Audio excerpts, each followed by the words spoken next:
I get a phone call from my mom, and someone said they saw you in a. If I'm gonna do, I'm gonna be the man. You know, it's like I'm gonna be the best. The highest of highs to the lowest of lows. It's like, man, I wanted to be a dad. I wanted to be the thing I never had. I went an entire year without even hearing my name until this day that we're talking about. It's like I win this award and I'm going through it. A person that's not walked through anything doesn't know who they are. I agree. And they're more dangerous to them and other people in contrast to someone that's walked through something really hard. Because on the other side of pain, on the other side of tribulation, on the other side of, walking through anything that's difficult, is you grow from it. What's up, guys? Sumi here today with ThoughtCast, and today I have a very special person. I have Mr. Joshua Broome. I'm going to start off today with a confession. Okay, so when I was younger, my father passed away when I was 12 years old, and my mom had to go work a lot. She kind of, had to take care of the bills. We moved to a new area, and as a young boy, I was 12 years old. Yeah. I had access to the internet. Right. And so I started watching adult content at a very young age. I had no idea what it was doing to me. And at the time, I thought it was the coolest thing in the entire world. And here I am sitting with you. You've made it to the top of your industry. You won, what was it, Male Performer of the Year. Yeah. I've done a lot of research on you, so I'm very excited. So I'll start off with just asking you, how did this happen? That's a great question. And how, and I guess more so why? Because every young kid, when I was 12 years old, 13, 14, you're living everyone's dream. That's what I thought. Sure. So why is a big question. Yeah. So why did I get into the industry? How did you get into it? Okay. And why did you make the change? Why did you leave? Yeah. So the way that I got into the industry, so I started acting and modeling when I was like 12, around 12, 13, something like that. Right before I went into like 8th grade. I started modeling and acting, started having some success, really like fell in love with that industry, just being creative. I loved basketball, but loved acting and modeling as well. And as I started to have, some more success in that industry, I thought like, okay, well, if me living in South Carolina is not the most advantageous for me to be in this industry, if I put myself in closer proximity to the industry, I would have more success. So as I got older, I studied theater for a little bit when I was in college, but then I ended up dropping out and I moved to Hollywood. And I'm like, well, if I move out there, I'm gonna be right in the middle of things. It's gonna be easy. And so I moved out there, and a lot of people that ended up where I ended up, they had this like tragic experience when they were a kid. They were needing money. Something terrible happened to them that led to them making that decision. But for me, like everything was good. I move out there. I don't have like instant like crazy success, but I land an agent, which is not easy, for both modeling and for acting. And then I have representation. I'm going on, casting calls. I'm booking jobs. I'm doing like some print stuff. I did more runway stuff than I did print, and I'm going to auditions. Like things are going well. And then, like most people that are living in a place like that, it's like you gotta, get some kind of job to kind of make ends meet, to kind of mitigate those expenses. And I start working at this restaurant in the middle of Hollywood on Sunset Boulevard. And it's crazy. Like it's one of those places that they don't even ask for a resume; they ask for a headshot. Yeah. And so I start working there, and it's like everyone that works there is in either film or they're acting, or they're doing something. They're an artist of some sort. There nothing but creatives in there, and so I'm working there, and then these 3 girls walk in, and I thought like I was gonna go holler at them, like get their number, like whatever. And I walk up to them, and very quickly they say, "Hey, have you ever thought about being an actor?" And I was like, "Yeah, absolutely." And then they were like, "Well, we're talking about porn. Like, do you want to be in the porn industry? We would Did they love." say that word explicitly to you right then and there at the table? Yeah. So like we're talking about porn, because like I was like, I'm like 22 at the time, Yeah. like, I'm just like everything's great, like I'm in Hollywood. These pretty girls are talking to me. They're asking me if I want to be an actor. I'm like, maybe they're gonna, introduce me to someone that's putting together a project. Maybe they knew a casting director, because oftentimes the way that you make it, In most industries, is the relationship is the greatest currency that you can have. Like Correct. relational equity is the greatest equity to have, like when you're trying to build something like that. 100%. And so that's what I was thinking at first. And then they said, no, we're talking about porn. And I was like, okay. And I think it to your point. So you said that you saw like porn for the first time around like 12. Yeah, I was very young, but Yeah, I think that a lot of people. sure. I mean, average days of exposure 2 years ago was 11. Now it's 8. It's crazy. And because it's so prevalent, Mhm. hundred billion dollar with a B industry It's crazy. that makes more revenue than the NFL, the Yeah, NBA, and the Major League, all combined. It's 33 to 35% of all the data transferred on the internet on a daily basis is pornographic material. that's crazy. That's a lot. That is a large chunk of the internet. Sure, sure. So I preface that to say, like, I also saw porn at a young age. My cousin like had like a magazine, and he showed me, and it's like I felt some sort of way, and Mhm. then when you're young and you don't have, like, neurologically you're not developed to Right. see that, but curiosity takes over, and then it's like, well, I like the way that looked, and I like the way I felt when I saw that thing, so it's a natural desire to go get more of that dopamine hit that you got.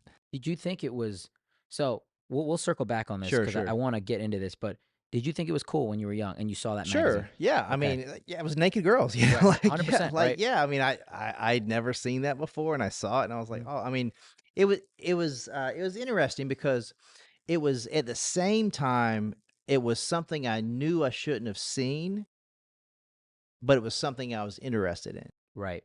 and it's both a desire and a consciousness that's embedded into each and every person, where like there's certain things that cause you to feel guilt and shame, and Mhm. there's certain things that pull you in a gravitational way that you can't really explain towards something.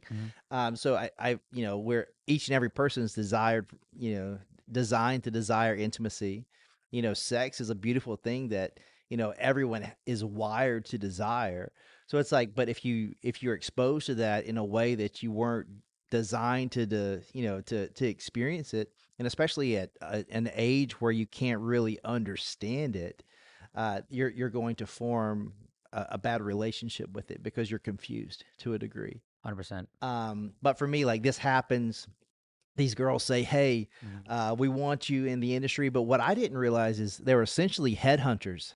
Oh, Because what happened is they would go out, and they were looking for girls and guys because they were compensated if they got someone to meet with their agent, and then if they stayed in the industry, like, if it's like they can't just meet with their agent. So if they meet with the agent, and it's shoot a like, scene. just like with any industry, it's like if you go and recruit someone, Yep.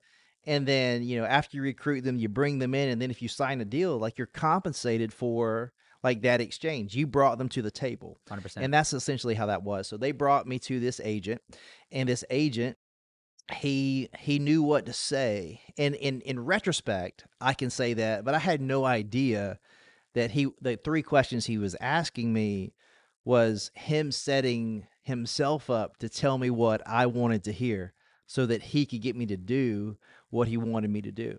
And so he asked me, how did you grow up?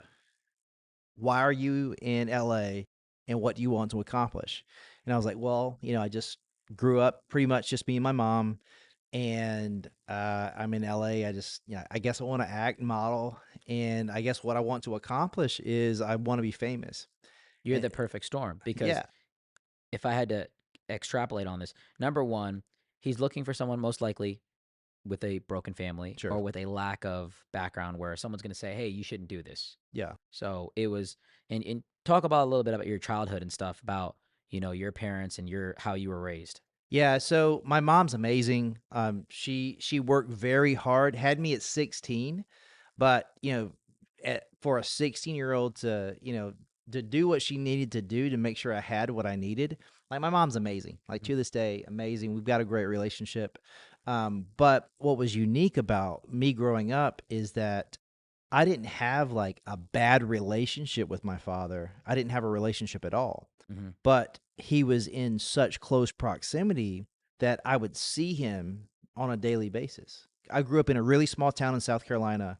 So, like, picture one grocery store, one drugstore, one gas That's station. crazy. The probability of you seeing someone throughout the week, incredibly high. Mhm. So, I would see this man that was my father, but he was never my dad in my home or in my life. Did your mom point him out one Sure, day? sure. So there were a few interactions Okay. that, like, I mean, I don't wanna say, like, I don't have the desire to say anything negative about him because, man, to be honest, like, if I put myself in his shoes at 16 years old, what would I would have done, Mhm. you know?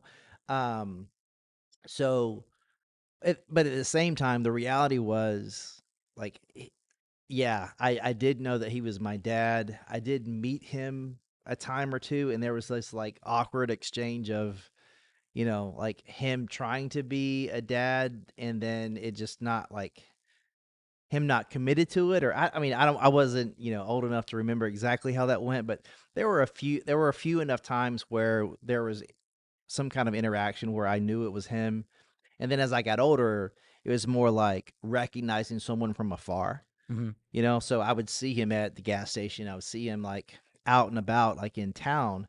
So as a kid, that was confusing. As an adult, it was infuriating.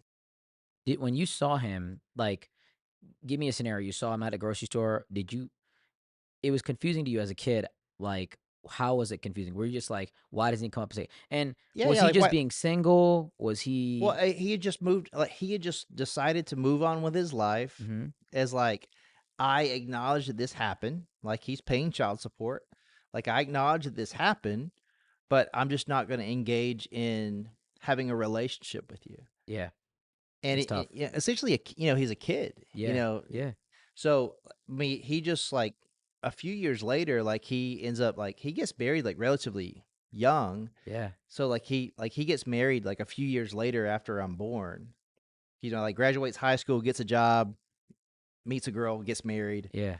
And so they start building a life. So he's married, has two other And you kids, see and I this see, family. yeah, and then, like, at the same time, like, my mom is amazing. Mhm. I've always had J's on my feet, had, like, Yeah, yeah, went, like, basketball camp, like, did all the stuff, like, especially, like, the grind of pursuing acting and modeling individually is a lot, but, both of them at the same time, it's like, I gotta, put together a reel, I gotta get, comp cards, I gotta get, like, new photos, I gotta do all this stuff to, like, stay relevant, to stay, like, new and all this stuff, and, it costs money, Mhm. and it's like my mom was working at a restaurant, like, 60 hours a week, Yeah, so I didn't realize at the time the amount of sacrifice that she was putting in. But 100%. I say all that to say, like, she's grinding, we're barely getting by, my life is good, I don't have, like, we're not struggling, but, like, they're very well off. They'll have, like, we're living in, like,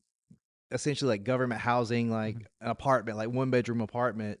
They've got this, like, super nice home, like, like, on a ranch with, like, all the bells and whistles, and, Right. like, everyone's got a car and, like, all this stuff. It it's like, man, it's Come like, on. that's what my life coulda looked like, But it didn't happen that way. so there was, like, some animosity there, so, like, as I got older, it was like, financially, it was like, "Man, I wish I would have had these things," but even more, I'm out hooping by myself, you Yeah. know? I didn't learn how to tie a tie until I went to college, and my fraternity brothers, like, taught me how to tie a tie.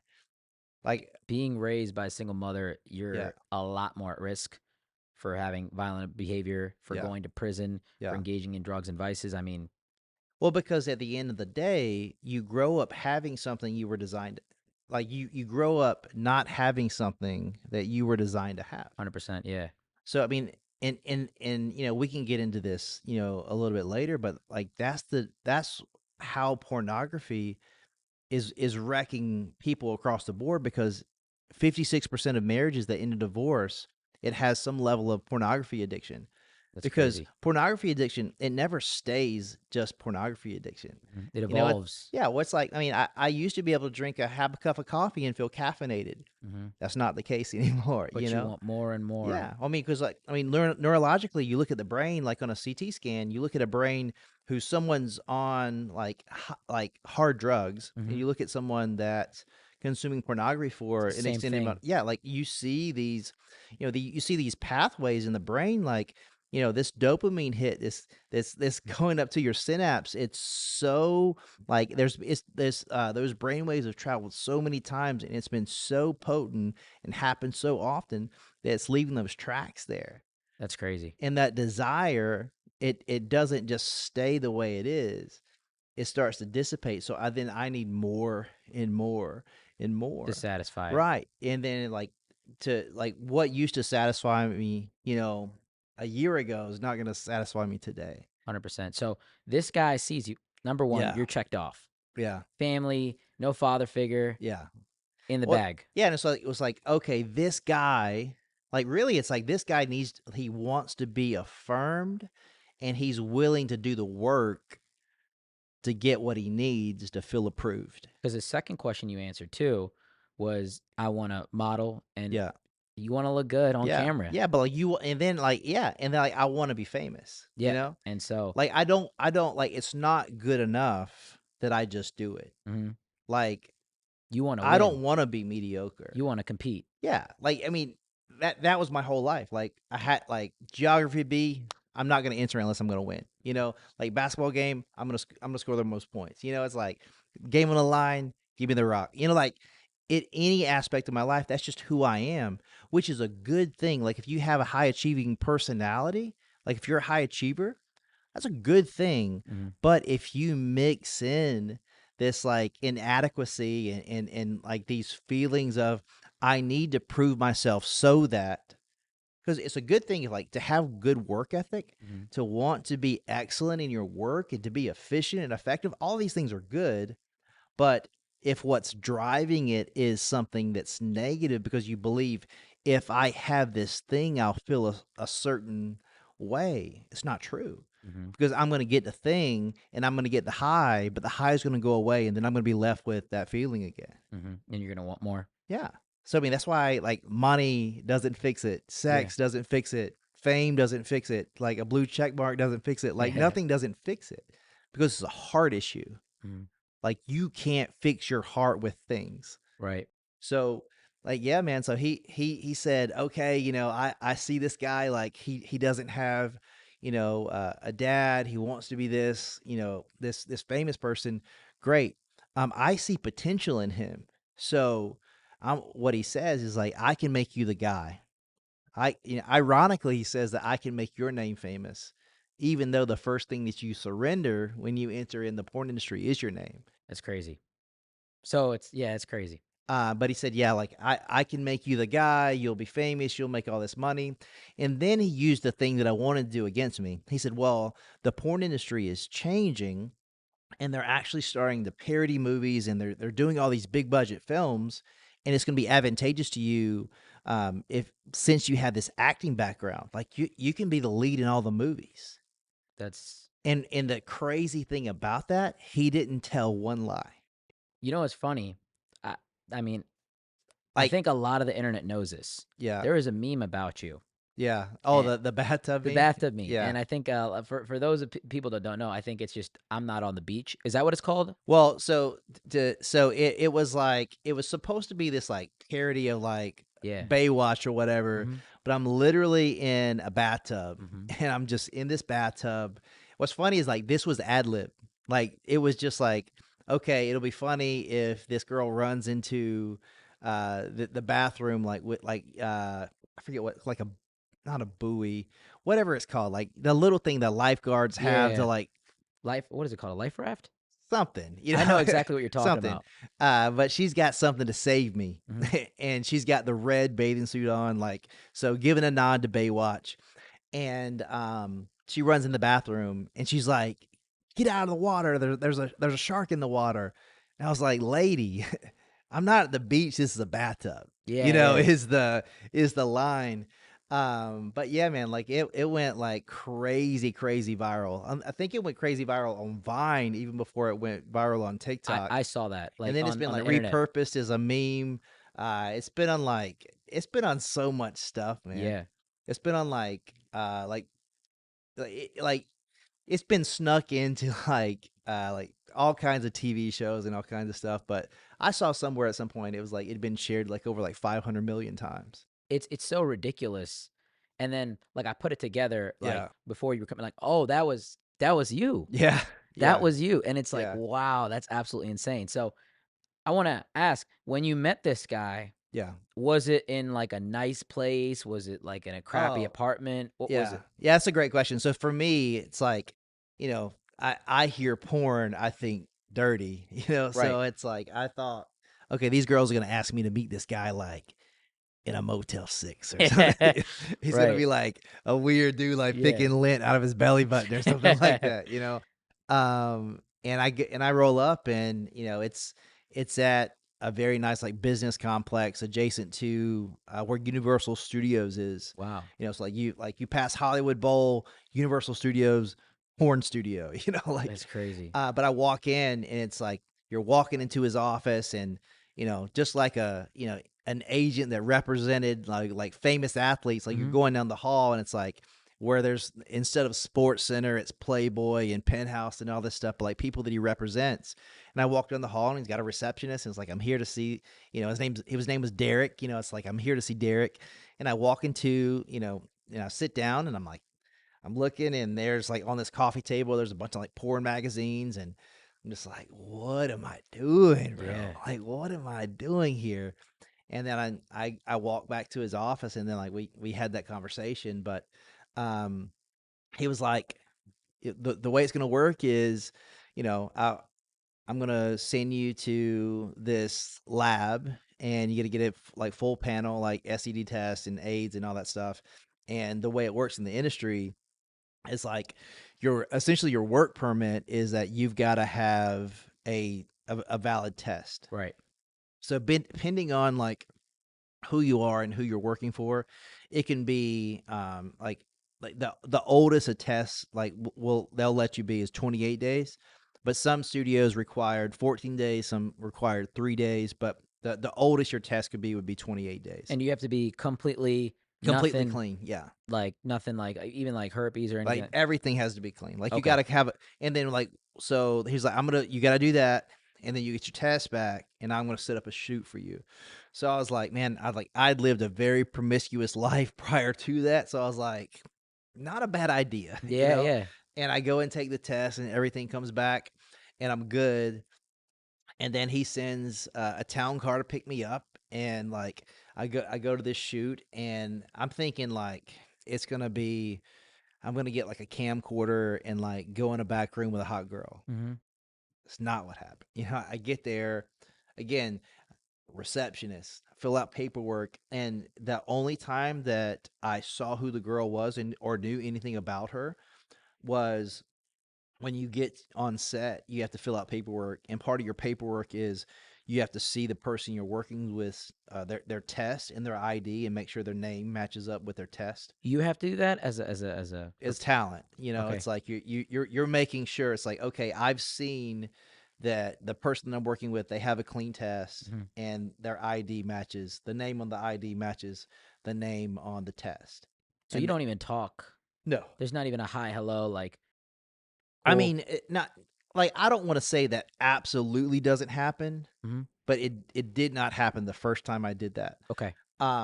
So I get there, sign the paperwork, and they're taking photos of the girl, and it's like a small like it's like stadium lighting. So like Kino flows were the lighting of choice. Like this is 10 years ago. So like there's like almost like a stadium like lighting around this daybed. Mhm. And this girl's there and she's posing and they're taking pictures of her, whatever. And this PA comes up to me and he's like, "Hey, I understand this is your first time. Here's a Viagra. Take it if you want to. It's in your hand. It's yours. Throw it away. Put it in your pocket. Take it. It's up to you. Uh, if you've never taken this before, I would suggest biting it in half because it's going to be really strong if you've never taken it. And then like almost like a I don't know like any kind of like fight movie or whatever. I'm like in the bathroom. I'm like giving myself a pep talk. Mhm, I'm mhm. like, I'm like going through like waves of emotion. It's like, what am I doing? This is crazy. This is exciting. Should I leave? And then I'm like, man, I don't think I can leave. And it's all You're locked in but now. what's crazy though is like this is true in so many aspects of like throughout your life. You'll make one decision and you'll like the dangerous thing about a lie is that if you believe a lie to be true, it's true to you. Wow. And I believed I could not turn back. And the reason that I believed that was I'm like, man, I've already committed to the shoot. I've already filled out the paperwork. Did they pay you already? No. Well, theoretically, no, not even. I could have left. Yeah, yeah. There was nothing stopping me from leaving, but mentally, You've committed. I've committed. And I felt, well, I think a lot of times what happens is you feel like once you cross that threshold, there's no going back. Right. And it's like, well, what am I going to do? Like a little kid, like call because they drop me off. Mhm. They send a town car to pick me up. So it's like, I got to call this guy. It's like, hey, I changed my mind. Can you take me home? And So then you inconvenience everything. sure, and I'm embarrassed, and it's Yep. like, and this is like, and everyone around me, like, no one's in awe of what's happening. Mhm. They're very calm. Like, well, this is A just regular day. normative for them. Like, Yeah. this is a Tuesday. Yeah. For me, this is the craziest thing I've ever seen in my life. For them, it's Tuesday. You know, um, so against better judgment, I just You went out I you took popped the the whole whole thing? thing, and then I slammed the water, and then I walked into this sea of lights, and I never did anything upon my own volition. In that, like I didn't initiate anything. The director was like, "Do this, do that, do this, do that." And like the whole time there's a boom mic like Mhm. over my head, and there's someone underneath me like with a sea light, and it like there's no eye contact with the girl. See, it's strange to hear it because I think a lot of this is the thing. We'll go back to this. Every 18-year-old kid, every Sure. 19-year-old kid thinks, dude, like that's awesome. He gets to do whatever he wants to do. Yeah. They record it. But the thing is, you have to remember it's a product. Right. It's a product to create a fantasy. Mhm. I love the movie Inception, Mhm. and there's this crazy fight scene that happens in the elevator. Right. And like people's upside down, and they're just Mhm. like they're wilding out, and all this stuff's crazy. But at the same time, if I took a step back, there's no way that I would just think like this just happened. No, there was choreography, there was a director, there was CGI, there was editing. Like all this stuff took place to create this product that's creating this experience for me. The porn's the same way. There's two people that are being paid to be there. There's a director. There's lighting. There's cuts. The guys taking erectile dysfunction medication. The girls like using numbing cream or lubricant. They're using all this stuff's happening, and like maybe like the they weren't vibing, or like who knows what transpired during the totality of the shoot. All you see is the end product. So it's not even like I would say in the majority of cases, it's not even like a pleasurable organic experience. It's just Yeah, I mean, directed. I would be like, I wouldn't be truthful if there like wasn't some facet of pleasure Mhm. involved, but there absolutely is nothing that's organic about it Okay. because everything's predetermined. Mhm. So it's not like, okay, you guys just go ahead. That you're not performing for each other, you're performing for a camera. Yeah. So like it's all about aesthetics. So everything you're not doing something to feel good, you're doing something to display something. And to make others feel good. Right. So you're creating a fantasy. So you do this one scene and then so you does like you tell anybody like No. you just never Yeah. happened. Yeah, I and it's like it was crazy. So like after the scene, it's like I go to take a shower like in the like we're in a studio. So there's like multiple sets, and there's like 2 or 3 like bathrooms with a shower, and I walk into the shower and it's like they've got like hand soap dispenser in the shower. I'm like, ugh. I was like, I gotta do something.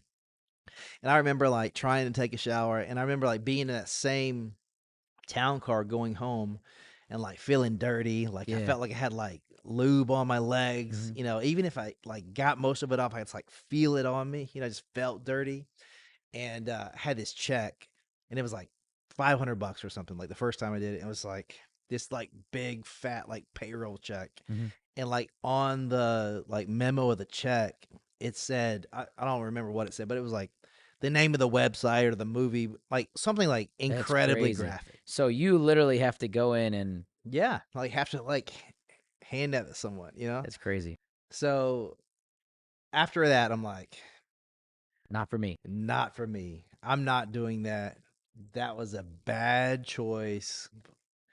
Crazy experience. Maybe it'd be a good story to tell, Right. but I'm out. I'm not doing that again. And then so I just go back about like just go back to living my life, like the agent had like emailed me a few times or whatever. I didn't respond. And like maybe like 2 weeks goes by, and I get when that scene came out, it went crazy viral. Okay. So So like so the first scene that I did went crazy viral, and like going crazy viral like, you know, it was how long was 10 it? Like years 10, ago. 15 years ago? Yeah, like 10, 11 years ago. Um or longer than that. Yeah, like 15. It's like 2006, Mhm. so 2006. So it's been a hot minute. So 2006, and so like 500,000 views. Which is a lot. Wait, That's a lot. like it goes Yeah. crazy. And then all of a sudden, my representation hits me up. I get, like we need to talk. I go into their office, like so my mainstream agent, like we need to talk. The one that you knocked that you Sought out. luckily got when you moved down Yeah, there and yeah. everything. And then they're like, "Look, your name is associated with this. It's clearly you. There's language within your contract. Did you You try have to a." deny it at all? Oh, yeah, of course. Okay, so cuz they gave you another name, right? Yeah, And so but it's clearly me. okay, Yeah, yeah. clearly me. And so it's like, you know, busted, Right. and it's like, well, we can't be associated with your likeness since you're doing that. So unfortunately, we've got to, go our separate ways. AKA, I'm fired. Yeah. Yeah. Um, and then like that happened across the board. So I pretty much got blackballed from that industry. You couldn't find anybody else that was No, willing or even remotely okay. well, because I was lucky enough to sign with like one of like a top tier agent, so the visibility was there. So like pretty much like once that was done, I was done. And then a few days after that, I get a phone call from my mom, and she was like, "Your uncle was Oh, at work a few days ago, and someone said they saw you in a porno. Is that true?" And I was like, caught me. "Yeah, You didn't lie to mom? yeah, yeah." I didn't, Had to tell her. and I just humiliated. Yeah. And like it wasn't like at that time, like I wasn't embarrassed that I had done that. I was embarrassed that my mom found out that I did that. Mhm. And what I was even more like hurt and frustrated by is that I started to like reflect on how hard my mom had worked to Mhm. get me to where I was. Driving me places, paying for things, like doing a lot of stuff to get me to where I was. And I felt like I'd blown it, and she was the one to help me get there. And Yeah. like now, like everything had just like blown up in smoke. And I think like at your lowest moment, it's so easy to make another bad decision. Yeah. Like the easiest thing to do is continue to compromise. Cuz you've defined yourself. Well, sure, but like in any way, like I mean, if I'm overweight, the easiest thing to do is to stay overweight. Yeah. If I'm working a job that I hate, it's easy to continue working the job that I hate. What's difficult is to make a drastic change in your life, or especially if circumstances outside of my control changes my circumstance. Like it's easy just to say, okay, well, this thing that happened is going to determine what I do. Mhm. Instead of saying, okay, let me take inventory of my life. What are some of the skills? What are some of the trades? What are some of the passions that I have? And then do the hard work to pursue them. Because I believed at that point, I'm like, well, what else am I going to do? And then right on time, the agent calls and it's like, hey, like that video went great. It's popping off. Like, I would love to offer you a contract. So this door closes, Yeah, and then the porn agent calls but me. another door opens. He's like let me like represent you. It's like I can guarantee you could probably do like 15 to 20 scenes a month, like out of the gate, at this rate.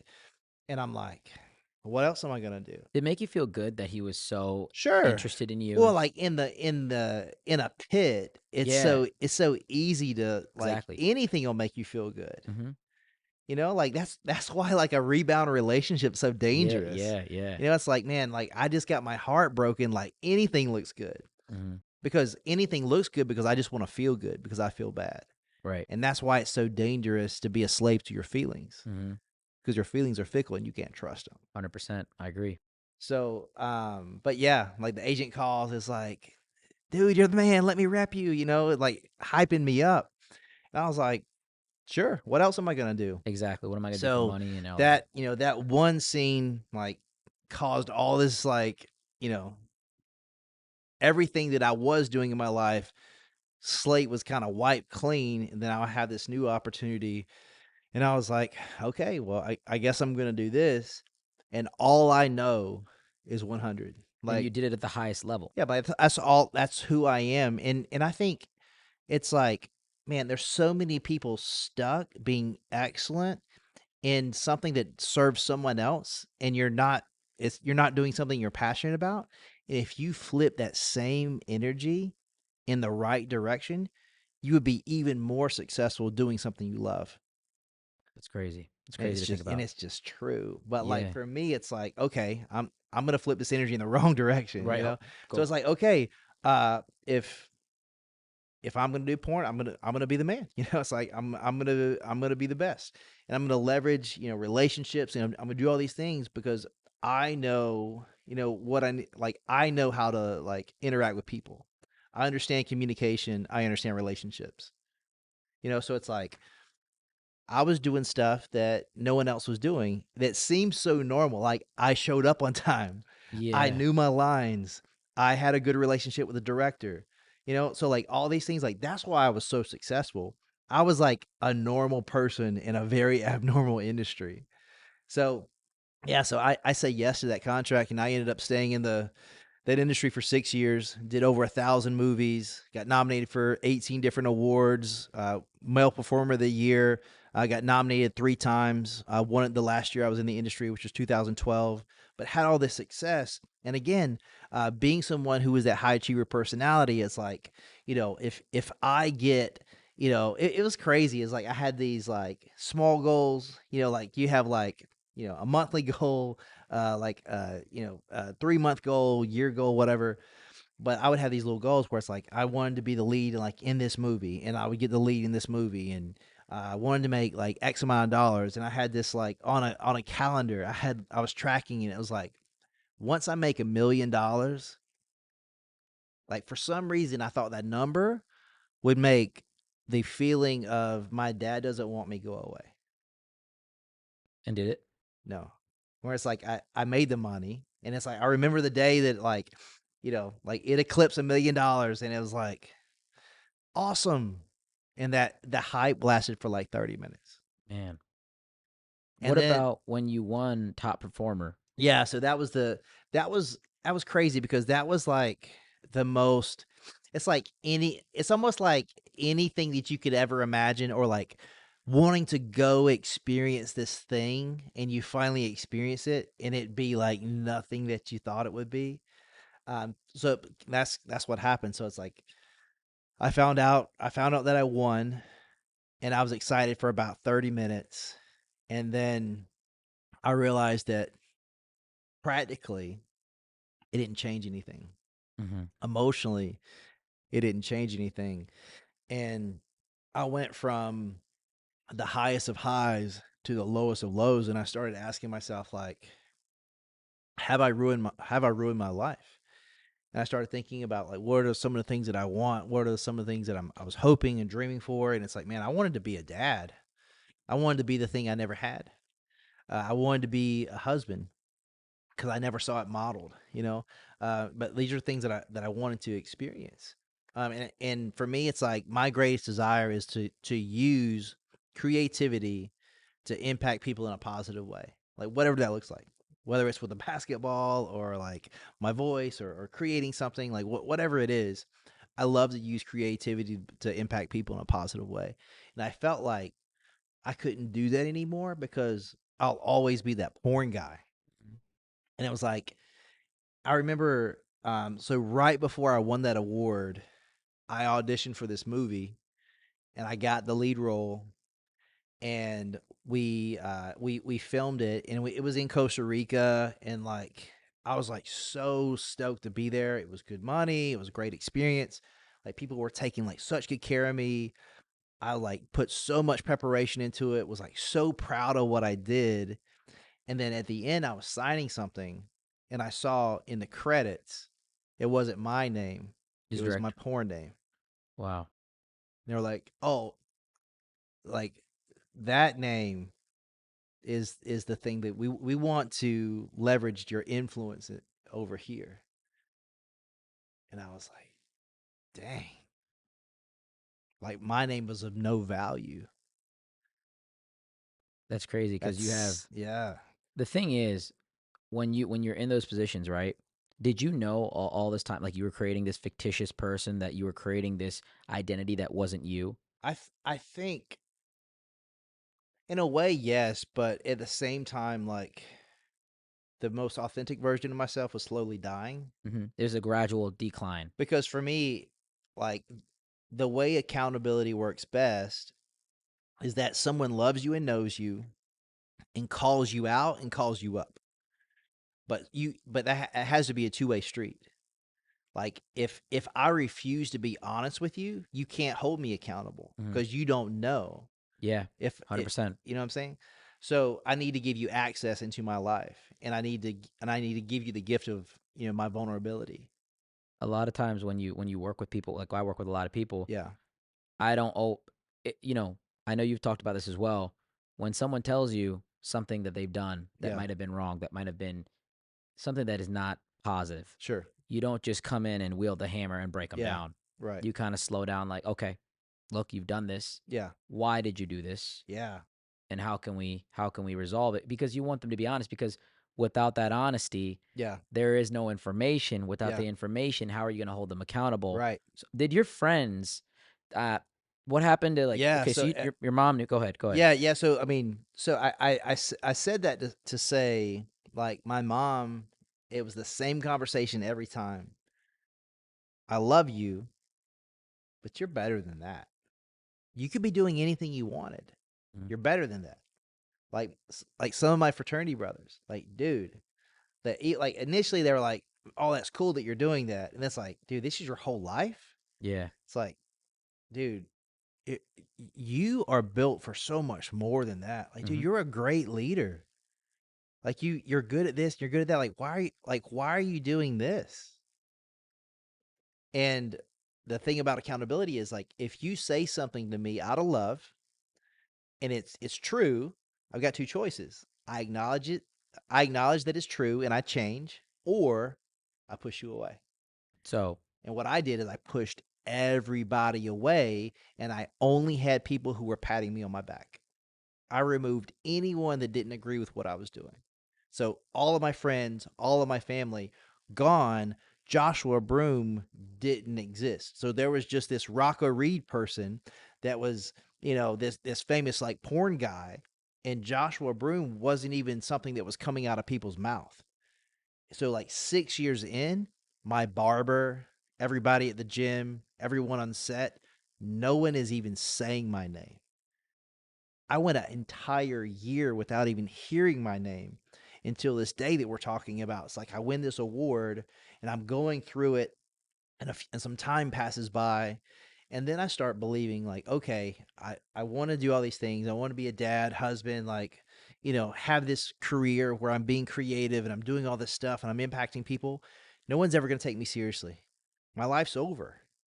And again, if you believe a lie to be true, it's true to you. 100%. So I it created this plausible reality based on lies, guilt, and shame. And I believed that my life didn't have a future. My dreams done. So then I started thinking about, well, I don't want to continue living how I'm living. And if how I'm living day to day, if there's no other choice, well, maybe I should just take my life. And I had done a film in Atlanta, and I was on a plane, coming back home, like about a 3 hour flight, maybe a little longer. And as I'm landing at LAX, as I'm landing at LAX, I'm thinking I'm gonna take my life. And I go and like figure out how many pain pills I need. I get them, put them on the counter. I like have them like segmented into groups. And like I can't swallow this many at once, but I can do this and that way, you know. And uh, I still feel like gross from like the scene. It's like like even after you shower, you like still don't feel clean.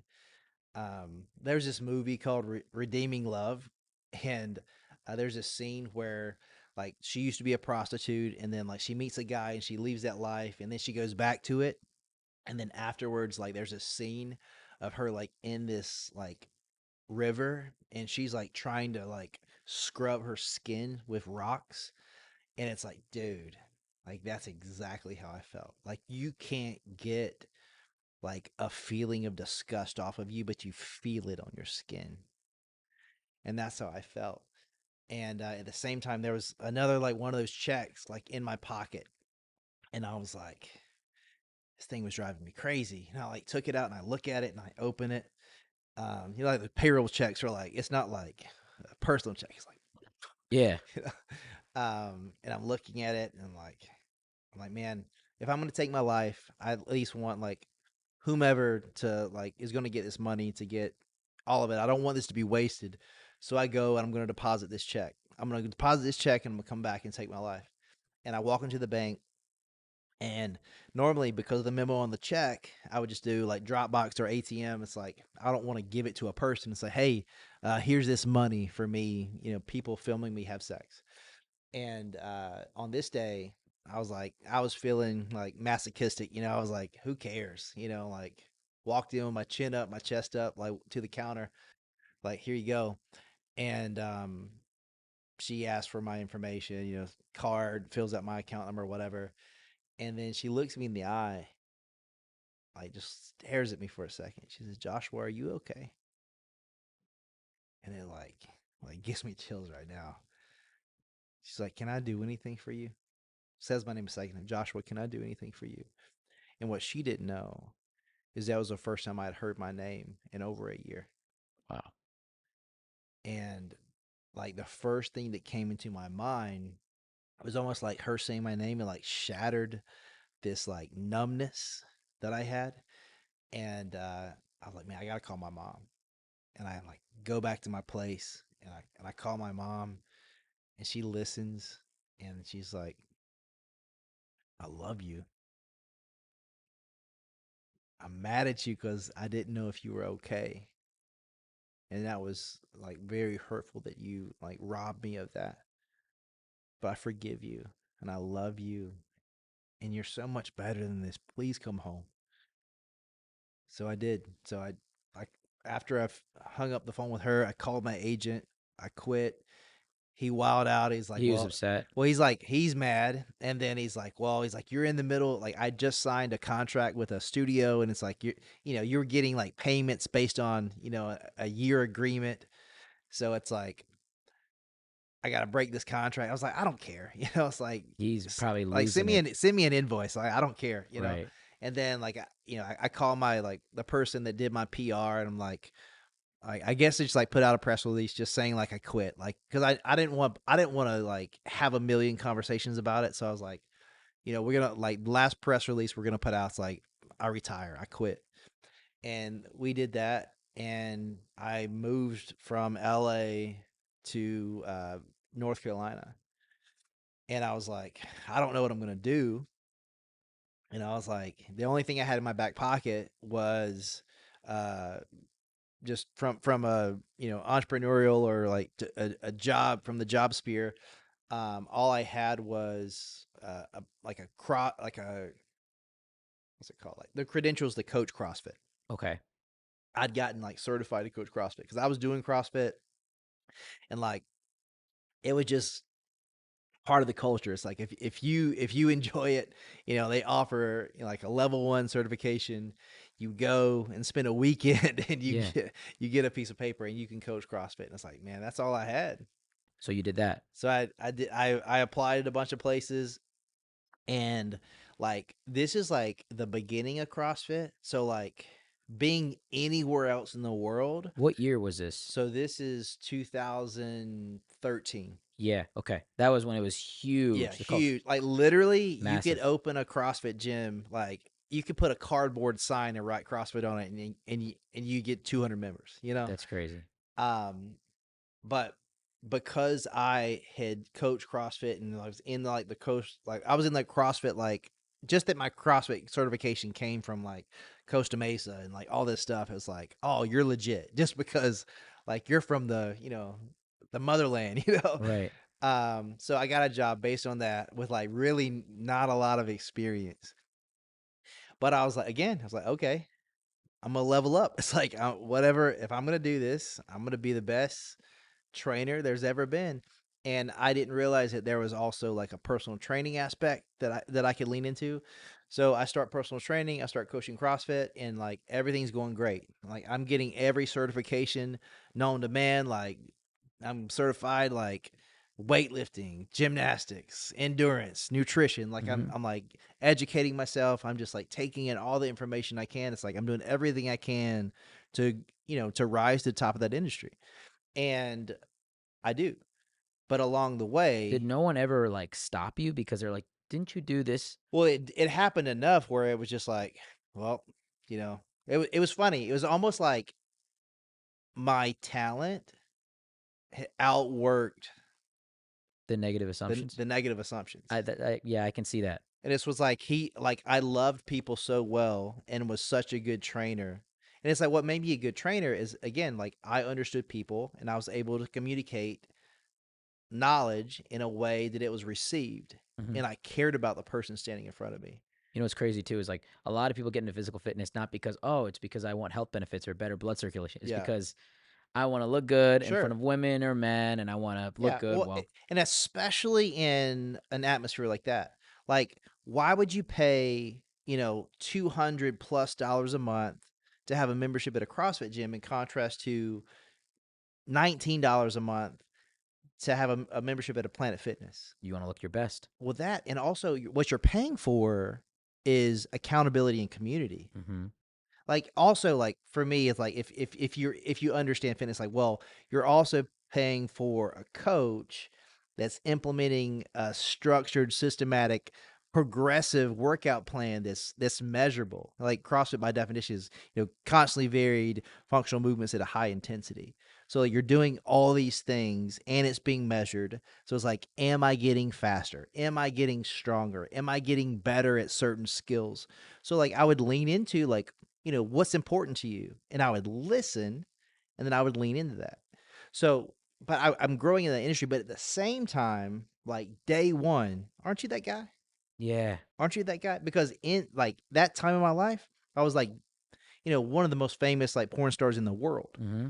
Like, like everyone, like literally, like walk into a grocery store, like in Raleigh, North Carolina, thinking like, because I covered up my tattoos, deleted my social media, shaved my head. So I was like, no one's gonna know me. They knew you. You're that guy. It's kind of strange to kind of be, because I feel like people will be embarrassed. Yeah. You probably got a lot more like Well, the thing, well, looks. well, I wasn't shocked because like living in like LA and Vegas, like when I would do like the porn conventions in Vegas, like swarms of like I took pictures and signed stuff the entire time I was there. Mhm. So I wasn't shocked that people recognized me or were saying anything to me, but I thought I was hidden because I was in a different place, but I was Right. wrong. Yeah.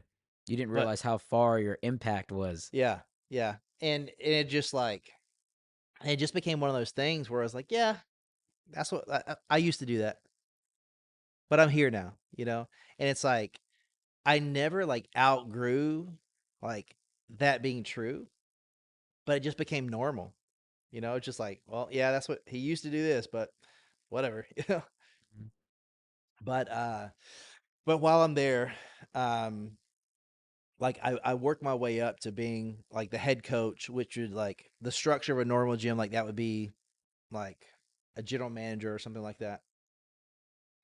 And this girl walks in, gorgeous, best athlete, and I'm like, I'm gonna ask her out on a date, but like in CrossFit culture, it's like everyone puts their things away at the end. Like, you do a workout and you got all this equipment, and like everybody puts their own stuff away, cleans up their own stuff. Um, but I was like, hey, I got you. Mhm. I'll put your stuff away. Gentlemen. Yeah. And she's like, I'm good. I was like, dang. I was like, I would love to take you out to dinner if you were available this weekend. She's like, I'm good. I'm in love, You're like, it's crazy. You're like, yeah, I'm the yeah, man. yeah. But I mean, that's why I was like, rejection. I was like, oh my gosh, I'm in love, Right, right, right. And then like a little bit later, she was like, well, I'm going for a run at this park this weekend if you want to meet me. And I was like, whatever, yeah, let's do it. And I meet her at this park, and it's like I just got this like feeling of guilt because, like, to be clear, like for 2 years, so this is 2 years removed. So Mhm. 2 years have transpired since I left the industry, and like I left a wave of destruction, like relationally with people in those 2 years, because I would lie until I got found out. When you talk to women or Yeah, just people in anybody. okay. Like almost got fired from like every job, or like every personal training client. Like I wouldn't tell them, and then my like the leadership would tell them, it's like, you gotta tell them, and it's like, I'm not gonna tell them, and I'm just gonna hope they find out. But like I've been training them, and like we've been seeing progress. So I was like, that's weird, but whatever. Let's keep riding, But like with girls, like I wouldn't tell them, and they would find out. How would they react? I mean, like a lot of them would be like, oh my god, like, am I gonna like? Do you have STDs? Yeah. Like, do you like got this? And it's like, no, I'm probably cleaner You're than probably you. the It's like, the when's the last time you had a test? Like, I had a test every month for the last 7 years. Like, what about you? Um, but it's like it sucked. It sucked because of like, it's like, well, the thing that I was trying to escape from, I couldn't. And it was just something I was used to. And I was like always looking over my shoulder. Like every time I met a new person, I knew it was just a matter of time. It's like, like you meet someone you don't know, it's like, what do? You look up they'll Mhm. look up their IG, look up their TikTok, like, Google, like whatever. And it's like, please don't Google me, Yeah, yeah. Um, but it would always happen. Right. So, but anyway, um, as I'm getting there for this run, I'm thinking, man, I don't know if it was like my mom's voice in my head, or God, or what, but it was like, don't lie to that girl. Like, don't you lie to that girl. And before the run even started, I was like, can we walk for a minute? I just want to tell you something. And I was like, I did a little bit of porn. She's like, excuse me? I was like, okay, tell the whole truth. I'm like, man up, like, tell the whole truth. Because it's easy to be honest enough to like relinquish what's pulling on you in your conscience. Yeah, that's profound. It's easy to be honest enough, but to be completely honest, that costs you a lot. That's scary. But I was like, all in, So you went a little bit to okay. Yeah, All right. like all the chips on the table, and I was like, I feel like I like blacked out. Like for 5 minutes, I was like, here's every bad thing I've ever done in my whole life. Um, but after I tell her everything, she's like pretty taken back, pretty flabbergasted, like didn't say much, and like processing what I had Did she just said. listen to you? Yeah, she didn't say a word. So I told her everything, and then after like what felt like a lifetime of her not saying anything, she looks me in the eye and says, a person's not defined by the worst thing they've ever done. And a person's not defined by the greatest thing they'll ever do. That's a crazy line. And I know that line has a lot of, I think that's like one of the, after looking into what your story and stuff, that was like insane to me. That line right there, I was like, how can you say that? that's insane. But what was crazy about her saying that is like, I believe the opposite of that. So did you I, rebuttal her? well, I mean, eventually, but it's like, because I had believed and I was living my life is that my behavior had confirmed and predetermined my identity. It's like I was trapped in this person I used to be because of what I did. I can't overcome that. She's like, no, you don't get to define yourself by what you did. Why would you be defined by something that you used to do? Like, why would a series of events over a few years determine your identity? You, I believe that she's talking to me. She's like, I believe God Mm-hmm. determines who you are. The author of life, the author, he has the pen. He gets to determine who you are. You don't get to do that. And whatever you did doesn't get to determine that. Like, why would you believe that? Societally, we're conditioned to believe that Sure. because you speed a couple of times, Yeah. you're now getting your license taken away. Well, sure. You fight somebody, you might have a felony, you might not be able to have a certain job. Yeah. But when we look at life in itself, it doesn't Yeah. work that way because you Right. can decide to change and redefine who you Sure. are, which is literally what's so crazy about this whole thing. Yeah. So she says that, and then She says that, and then she's like, "Yeah." She's like, Jesus is the most important thing in my life. I've been a Christian since I was in the 7th grade. My whole family's Christian. Um, but anyway, tell me about your hopes and dreams. What kind of food do you like? And I was like, hold up. I've been lying to people my entire life because I didn't believe that I was good enough. And I believe because of the things that I had done, I had to lie about them because if I told someone the truth, that they would reject me. You saying that you're more interested in me? That doesn't make sense. which is crazy too because the perception of someone that's Yeah. religious, no, can't do it, Yeah. absolutely not, leave me alone, don't But ever what talk to she me. said to me was so profound. She's like, "Are you doing that now?" I was like, "No." She's like, "Well, why would that determine who you are? Hmm.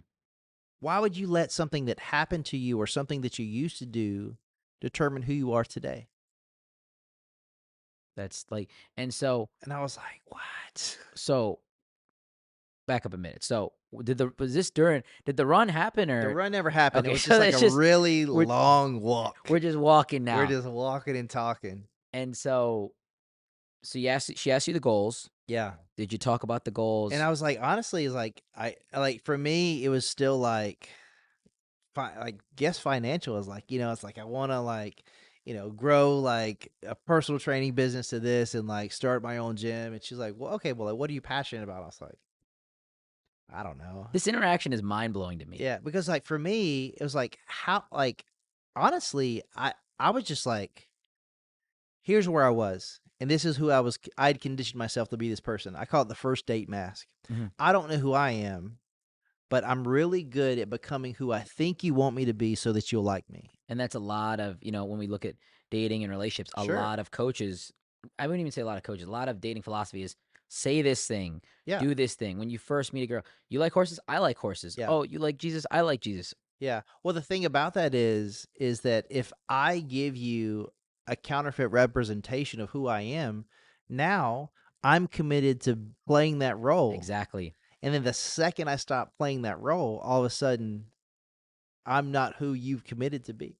This is what happens in a lot of relationships, especially in the modern day era, because with Instagram, with social media, you can literally be whoever you are. Yeah. And so when you create this counterfeit representation, yes, you're right. You have to commit to it. Otherwise, it falls apart. So what a lot of people do, women and men, Yeah. they'll commit to a version of themselves that they aren't. They Yeah. create this interaction, this love, this chemistry, this attachment. Yeah. And then when they start reverting to who they are, it's almost too late to just unlove Sure. somebody because you're already caught in. And so you're accepting this version of this person because you're fixated on who they used to be and who they can be. Yeah, and the person that's playing the role will eventually be dissatisfied because there's like, if you can't be authentic, Mhm. you're never going to be satisfied. 100%. So it's a dangerous. So you were kind of basically like, okay, I can be myself. Yeah, yeah, and it blew my mind, you know. So we texted high schoolers for a week, and then she invited me to church, and I was like, well, if this stuff happening at church is like, if if that's how you can respond to me, it's like I'm curious, Hmm. you know. And I get to this church, and there's this really big like wooden plaque, and it says we want to love people where they are and encourage them to grow in their relationship with Jesus Christ. And I was like, I know a little bit about Jesus. He sounds cool, but there is no way, if you guys knew who I was and what I had done, there's no chance I was welcome here. And I walk in, and I hear, the music's great, the hospitality is great, like everyone's like kind and loving, and like everyone's being nice to me because they don't know, you know? And do you think like, is it just? It's crazy to carry that weight Yeah. walking in there. Was there a lot of like pressure? Like, did you feel like an imposter being in that church? Sure, but and then also I felt like I had a big X on my back, Yeah. where it's like, even in this church, like most definitely Once they people. find out. Well, and I was at the same time, I was like, Hmm. Yeah. people know, like, it's like they know me, and I like grew it, like the little experience I had in church was like really like stiff. It was like an independent like Southern Baptist church Yeah. where like if you had a wrinkle in your shirt or a tattoo on your arm, you're going to hell. Yeah. Yeah. It's like that's all I knew. And this guy gets up and he starts preaching, and he's got t-shirt and jeans on with tattoos, and he's talking about how his relationship with Jesus changed his life. And he starts sharing this story about these two kings, of Jonathan and David, and in this kingdom. So Jonathan had just died, Hmm. and David was the successor. He was the next in line to be king. And historically, in this culture, when a new kingdom was started, everyone in the previous kingdom was killed because they didn't want them to think they had access to this new kingdom. So they wiped out everybody from that lineage of the previous family. And David was different. And he said, is there anyone left out of Jonathan's family? Because they were dear friends. And he's like, is there anyone left? He's like, well, there's this one person. His name's Mephibosheth. And Mephibosheth knew history, so he was expecting to be killed. And David sends a guard to go find him, and the guard finds him, and Mephibosheth expects him to extend a spear, and instead he extends a hand, and he brings him into David's kingdom, and he actually invites him to be part of his kingdom. And Mephibosheth had access to all this land previously, and then David gave it back to him.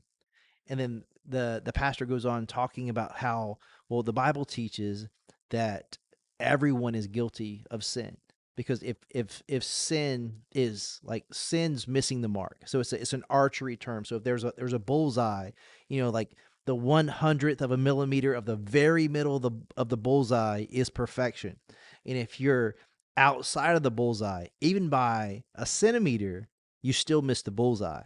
So that's the way that sin works. You're like, the bar that God sets is absolute perfection. So if we lie, if we steal, if we're greedy, if we lust, if we do any of those things, that disqualifies us from perfection. So the Bible says, so it's in the book of Romans, chapter 3, verse 23, it says that we have all sinned and fall short of the glory of God. And then the book of Romans continues on, and Romans 6:23, it says, the wages of sin is death. So ultimately, it's saying the cost of sin is eternal separation from God, because God has a perfect standard, and he's not just perfect in love, he's perfect in justice as well.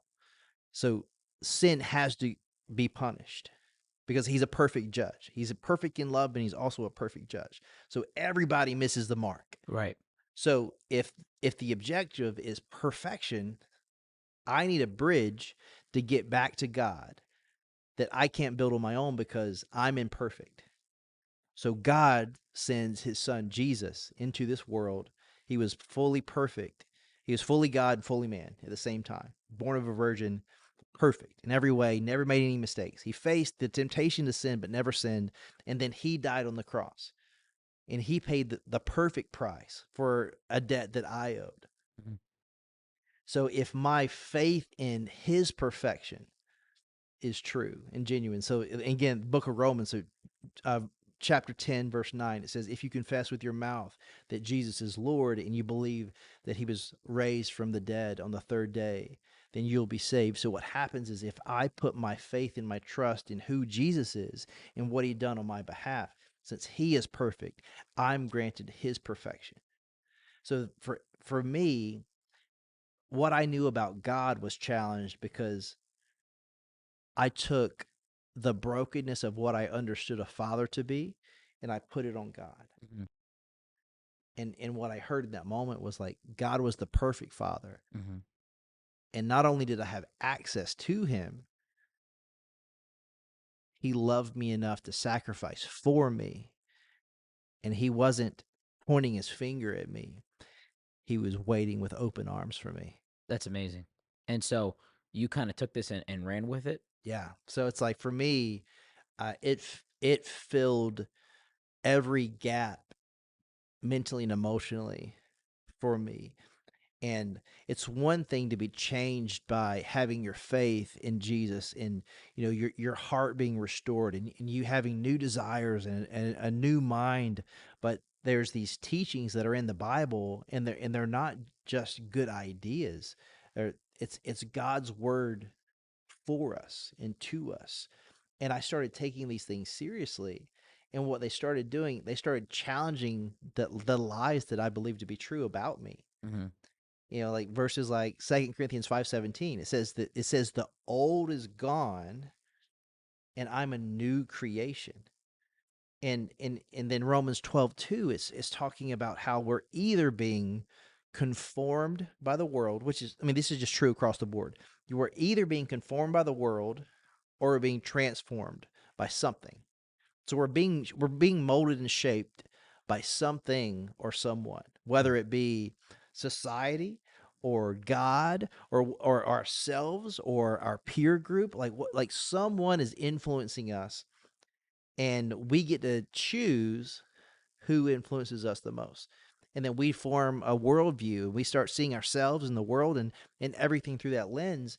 And like that was a wrap for me. So like so that person I had that conversation with, that's my wife today. So we've been That married for 7 years. that's We've amazing. got 3 kids. That's We got amazing. another one on the way. That's She's crazy. due in January, and so I started sharing this story with people how you know not only like God changing my life how in that moment, but he started like removing things from my life. He started like changing the way that I saw myself. He started changing the way that I saw other people. He started changing the way that I saw my past. And I start sharing this story, and man, just like door after door after door is open. So this has been over the last 8 years. Um, and just even that meme, even that Yeah, meme yeah. has been something. It's like this is who I used to be, and this is who I am today. And I mean that's like for me, my faith is incredibly important in my life. Mhm. But across the board, like the biggest message that I want to share with people is that regardless of what your life has looked like in the past, regardless of what you did, or maybe someone did something to you. Maybe something happened to you that was out of your control. Maybe it was abuse. Maybe it was a relationship. Maybe there was a divorce. Maybe your parents died. Like something happened in that trauma of that thing that happened to you, or you maybe you did upon your own volition. That thing that happened, it doesn't have to determine the rest of your life. Like I was in the pit of pits, the lows of lows. I was ready to end my life because I thought I would never have anything that I literally have all those things today. I'm married, I have kids, I Right. have a thriving business, I've written a book, I've Yeah. done all these things, but like my biggest desire were people to take me seriously, but not in that like me become something. Like my gift, we all have gifts and talents. My gift is being able to connect with a person and hear what they're passionate about and help them get one step closer. And if I don't know how to get them there, I know someone who can. And that's what I want for people. Like I That's want people that have been abused and treated poorly or made bad decisions and you thought you wrecked your life beyond repair. Well, it's just not true. Like is it going to be a lot of work? Like yeah, I mean, it's been a long journey. There's been a lot of mentorship. There's been a lot of, self-care. There's been counseling. There's been a multitude of things to get to where I am today. But I want to tell people, regardless of what you've done, that doesn't have to determine what you do next. that's very just hearing that is really nice. And one thing is what a lot of what I've learned from my mentors is success is subtraction. Yeah, And so it's about killing vices, killing negativity, getting rid sure, of that kind of stuff. But the difficulty is, I think, in today's culture, when you look at social media, when you look at the hip hop scene or any music industry, they encourage behavior sure. that's just negative. And I think a lot of times people go down this path, they don't even know they're on it. They Right. don't even know they're doing bad things. Yeah, And so that's like your story is so fascinating because I've never thought about a career like I've never even thought about a career because I just didn't think it was possible, right? I'm right. not the tallest guy, I'm not the Yeah, most built guy, but like a lot of people when they're doing something or they're watching something or they're consuming something, they don't even it's not like if you look at scientific journals, right? yeah, It's kind of recommended. It's healthy sure. to and you talked about this masturbation. It's healthy to masturbate once a week. And depending on the literature that you look at, Yeah, sometimes once a month, twice every week. yeah. It's like, what do you say about that stuff? Yeah, I mean, for me, it's like I went like cold turkey. It's like I went from having, I was a porn performer, so I did. I mean, just like doing the math, I did 1,000 scenes in 6 years. Which is like this is what I'm trying to understand too. I wanted to circle back to this. How many were you doing every month? So like 25 to 30, That's but like crazy. sometimes more. That's Like insane. sometimes I was doing multiple like shoots in a day. Um but that's what I did. Like that was my job, Like it what in I could work as much as I wanted. Like every director wanted to hire me, so I was like I wasn't in the party scene. Like if I was at a club, I was being paid to be there. If I was doing it like whatever I was doing, I was trying to monetize everything. And if I wasn't being paid to be somewhere, it wasn't worth my time. Mhm. And so that like again, like that's why I was so successful in that industry because I took it seriously. Yeah, you It's went like I built a competitive. name for myself, and it's like I got in with studios, I started directing, I started writing movies, I started like thinking of every way I could monetize like, this this this entity that I created, this Rocco Reed person. It's like how can I, extract the most value from this person, from this, identity. And, most people didn't do that. It's like I wasn't into drugs, like I wasn't into that. I mean, like the only thing that I was really like really into was like bodybuilding. So I mean, I was doing like steroids and stuff like that, but um like I didn't do drugs. I drank like occasionally, but like I wasn't in the party scene. So you weren't really around. One thing I want to circle back to as well is this person, this guy, this Derek, right? Yeah, He gave you everything that you wanted. sure. Was he the bad person or were you the bad? Like, where was, I guess, I don't want to say the evil, but like, where did it go? Where do you think the turning point was for you? Was it the call from your agent dropping you off? A lot of it is like, if you had discovered Jesus, if you had discovered your wife now Yeah. at that time, like, would you have stopped? Yeah. I mean, I don't like like I don't think she would have like interacted with me in the Right, same way. right, Um because she knew who she was, right. So like her boundaries were firm. Mhm. Um but it's interesting. I mean, like I had opportunities to do other stuff. I just like, you just got blinders on. Um That's the difficulty because I think a lot of people don't even know that they're doing something wrong, and it's like so normalized. And so I deal with a lot of guys that are demotivated, that are yeah. depressed, and a lot. I think the number one thing that's the most dangerous thing to men Yeah. is pornography. I genuinely Yeah. do. And like you said earlier, the a large majority, I wouldn't even say a large majority, a good percentage of internet searches, when you look at it, like 10%, 20%, Yeah. 30% of the internet, like that is a massive amount Yeah. of data. Yeah. And Yeah. I want to circle around to your point though. It's like, so you asked about masturbation. yeah, Like, in what is the thing that you need most to be successful in any area of your life? Discipline. right. So, am I going to obey my feelings? Am I going to be slave to that? Or given to temptation. Or am I going to give in to temptation? So, like, the like I need to masturbate is a lie. Mm-hmm. I want to masturbate, sure. Mm-hmm. Like it feels good. Like the dopamine high, like from the release, that's great. Mm-hmm. But I have to be honest with myself. I want to do these things. I don't need to. And I mean, there's just as much literature out there that says that you don't have to do that. Like 100%. there's, I mean, it's easy to build a theory around what I want to be true to justify the thing that I'm doing. There's always something like, even like we know drinking alcohol is bad, right? Generalistically speaking, but some people are, oh, a glass of red wine Sure. is healthy for you, or it has a lot of antioxidants, or tequila isn't that bad for you. Yeah. And then people rationalize things like that. That is, I think, and I want to pivot here. There's a lot. The industry has changed quite a bit, Yeah. and you're an expert in the industry. Like you've done it at the highest levels. What do you think about it now? Because I personally, in my life, I know people that do OnlyFans Sure. and this kind of stuff. What do you think about all that stuff? Yeah, I mean, I would say like the person doing that, like making like all this money, it's like, man, at what expense? Mm-hmm. Because I like when I do any kind of talk like this, I always start it with, do you believe each and every person is deserving of human dignity? Mm-hmm. The answer is yes. I've never heard Yeah. anyone say Yep. no. So when you watch porn or you do porn, you're sacrificing your dignity. 100%. Because once you do it, you relinquish your consent. You can't determine who sees that and for how long it's seen. Like once you do it, it's out there, it's done. So you can't take it back. Mm-hmm.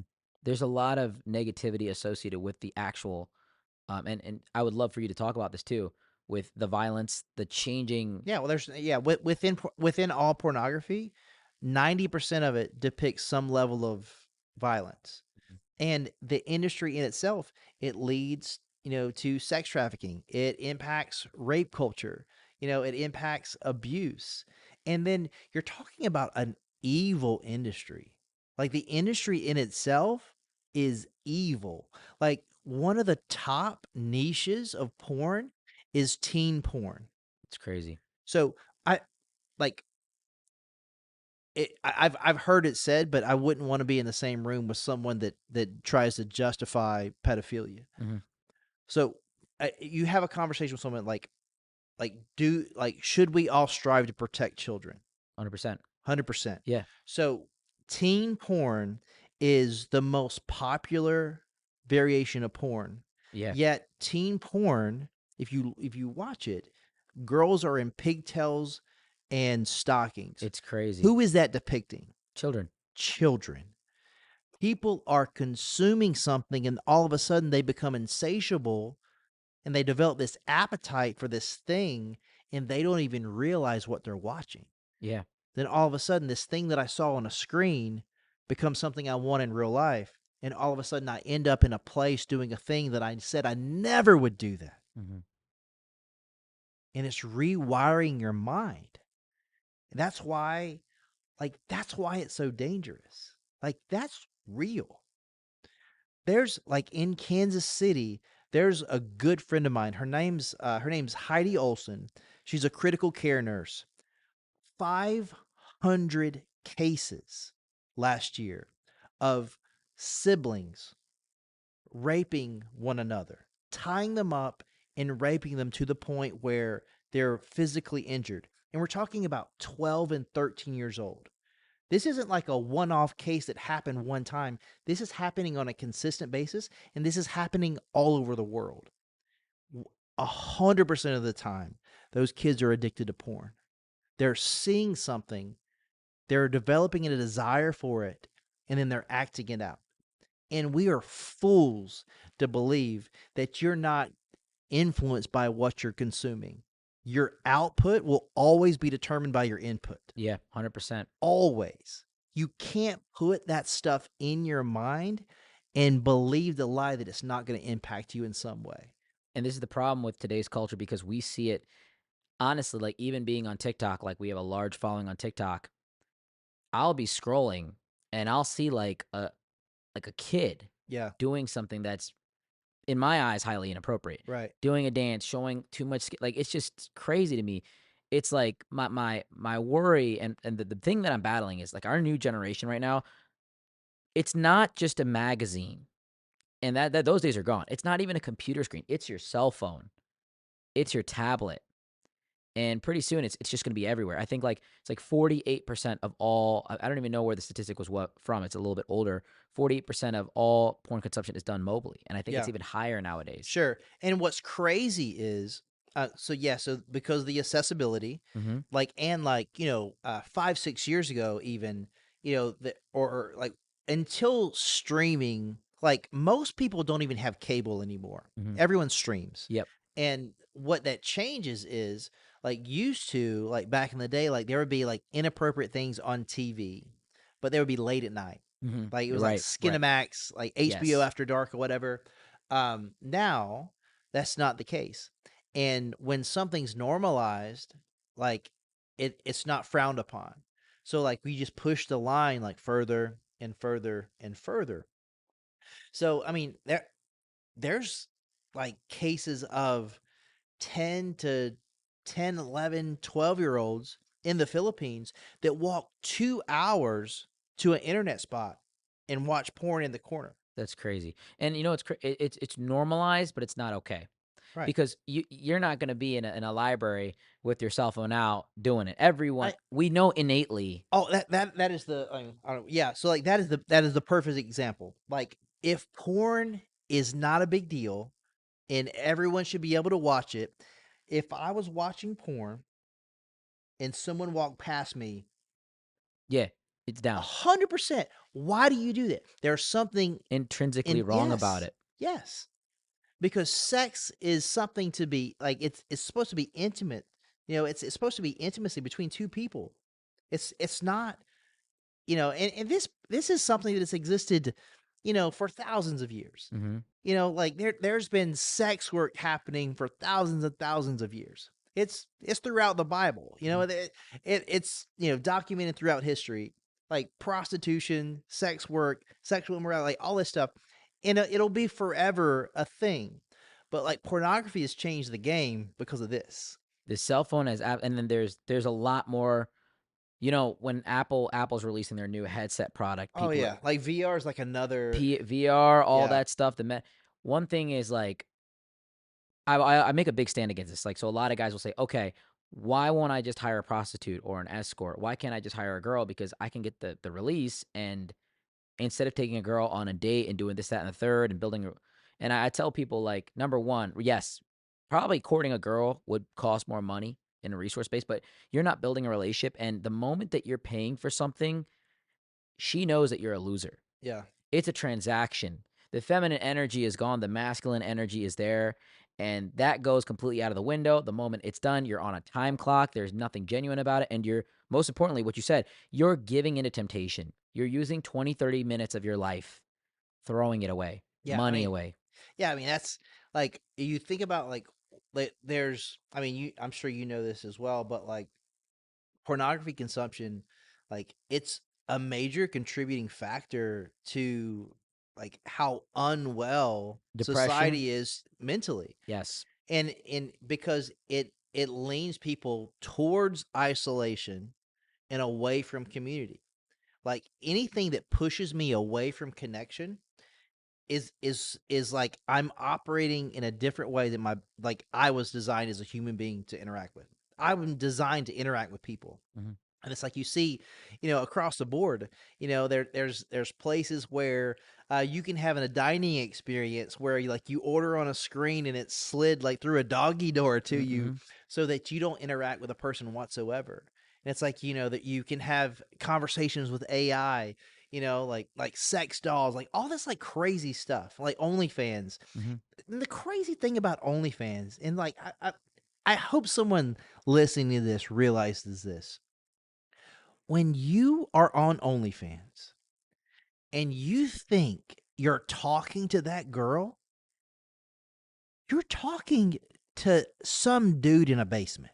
Yep, 100%. It's pre-recorded content, and they're using AI or a person to like that message, because like you pay a membership to have access to the page, but the money is paid through the interactions in the DMs, The back and forth. the back and forth. In the back and forth, you are a fool if you think that girl is talking to you. The highest paid OnlyFans girls all have managers, which have a back end guy. Yeah, I And, mean, I mean, Andrew Tate talked about this. yes, They made like millions upon millions of dollars because like there's curated content that they have, and they're plugging and playing based on what you're saying. and the crazy thing is, as men, we know what we want to hear. Yeah, And so men are the best when it comes to setting up other yeah. men. And this happens a lot in Miami. This happens a lot outside in other countries. There's a whole industry It's that's like focused. catfishing 2.0. It's insane. And, Yeah, you have this girl typing on a fake keyboard. That's where this industry is evolving to. And the real danger I see is like the 18, 19-year-old girls. yeah, Prime. I can make you crazy. I can make you lit. I can make you socially famous. I can get you big on TikTok. I can get you big on Instagram. The difficulty that I even see is like, how do you convince these people to say no yeah. when it's everything that our culture just pushes Sure. down? What's crazy though is like at the end of the day, like I mean, that's why I share like the amount of money I made and like all the accolades and stuff. And it's like, I had like 5 beaches in the world that I wanted to surf at, and like I did all those things. But like there's no amount of money. Like you can't buy happiness. Never. There's nothing. There's no amount of money that can buy you happiness. The thing is too with what your story is like, I could play this for someone and like it's that crazy. Like Yeah. it's because you've literally done it at the highest levels. Yeah. It might snap somebody out, but I guess what would you say to someone like a mother trying to get her 18-year-old son, her 17-year-old son to like get off of this, to get out of this lifestyle? Yeah. Because that's the difficult. Yeah, I would say like the thing that will stop you doing the thing that's easy is doing the thing you're made for. Cuz like each person like has something they're passionate about. Like I can attest to this. Not one person that was in porn, no matter how much money they were making, no matter how famous they were, if you asked them, "Hey, what is your greatest passion in life?" 0% of them are is like to do porn. Right. There's something that you could be doing, that you want to be doing, that you're not doing. I want to pivot here. There's a situation that occurred with this guy, a podcaster. His name was Adam 22, and he had his wife. I'm not sure if. Oh my What do you gosh. what do you think about this? That's insane. Yeah, Like I mean, compromise in one area of your life will lead to compromise in every area of your I life. couldn't agree And more. here's the thing.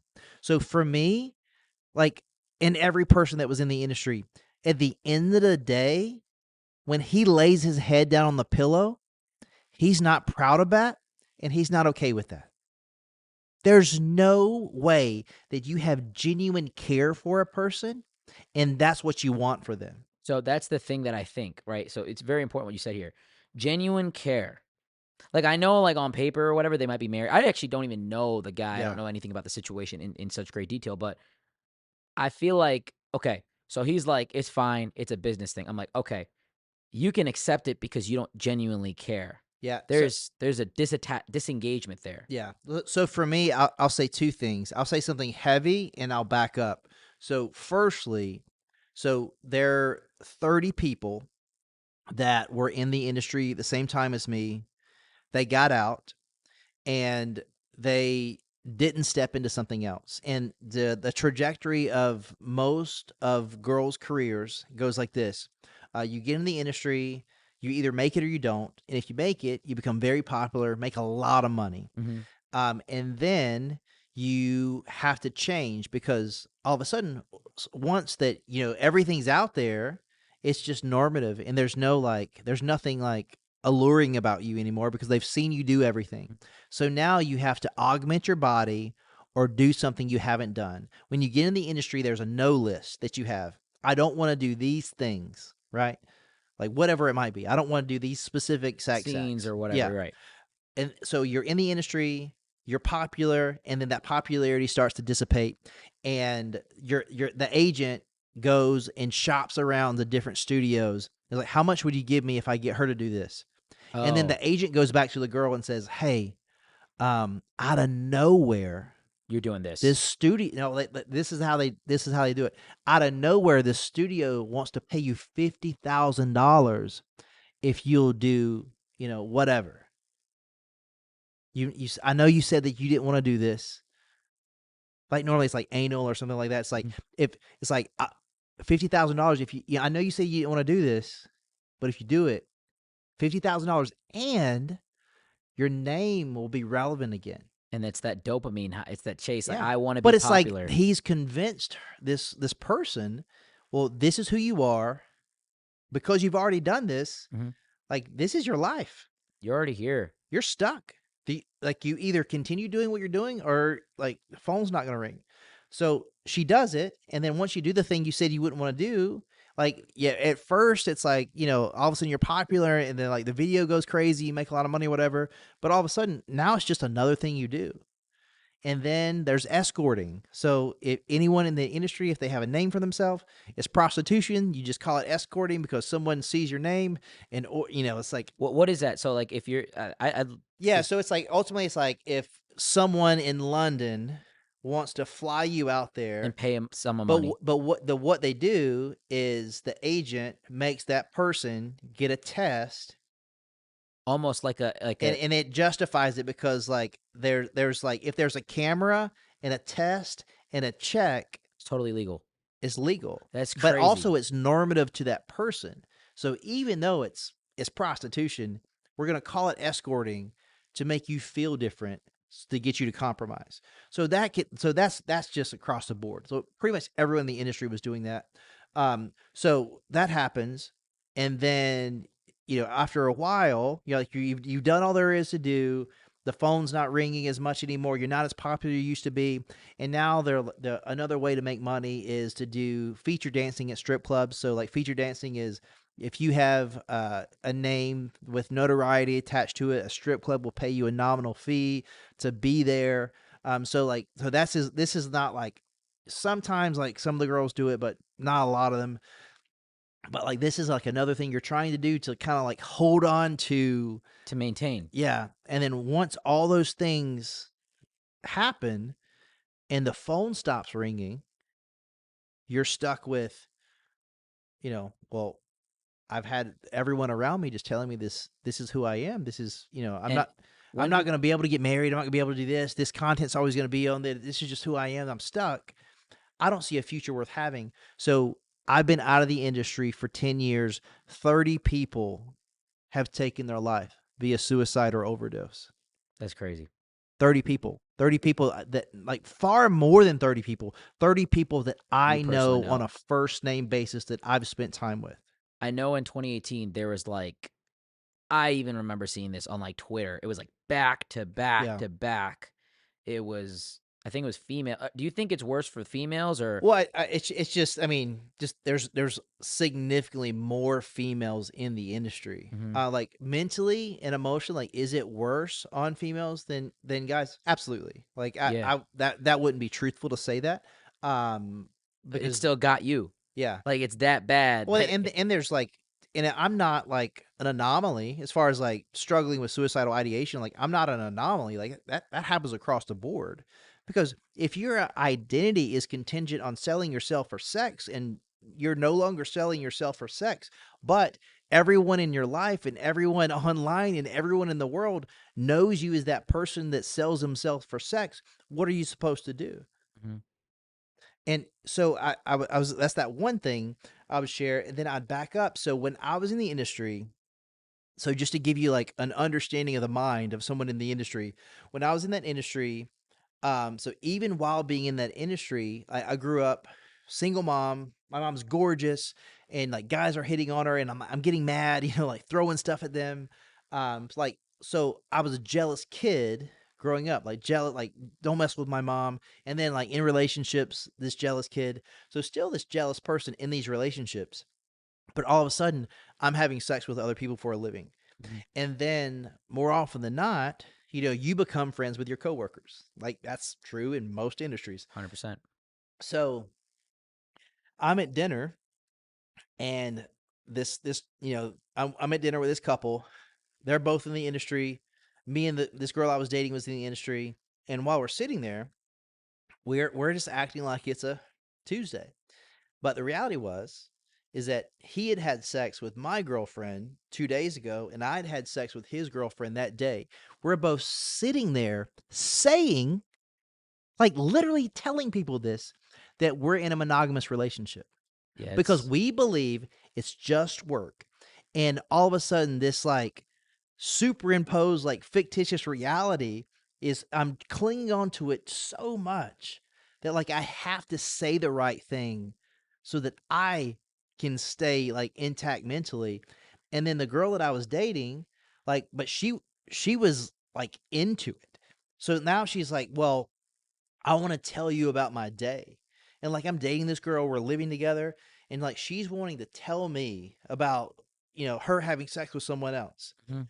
And I was like, well, like what's wrong with me if I don't like that? It's like maybe, I should like that. So I give her permission to bring that into like our relationship. And I'm pretending that it doesn't bother me, and it's bothering me. deep down it does. And like and that's normative across the board. Like people who are in the industry dating one another while their significant others are having sex with people, like sometimes like literally on set, like the awkwardness of like you just had sex with this person, you're covered in whatever, and you're walking, to the shower, and you pass, your girlfriend, your boyfriend, and not blinking. Like the destruction that has on someone's mind. And on top of that, those moments of when that happened, like they're your highlight reel, you know? And just thinking about how the porn industry works. So MindGeek, big organization that exists, in Canada, they own most of the websites, and they also own this site this organization called Travel Junkie. And it pretty much they sell your information. Like when you go on a porn site, Mhm. they like grab your IP address and everything, and they're selling that to Google, Facebook. So when you're on Facebook They're getting and everybody. when you're on Facebook and you've been watching porn earlier that day, and there's this like weird advertisement for something that like doesn't seem right, it's not a coincidence. It's because 'cause they're selling your information Yeah, and they don't care about you. right. Yeah, It's so I crazy. mean, that's part. So so in end of October, it'll be the second time I've spoke at Capitol Hill, just advocating for legislation called the Earn It Act.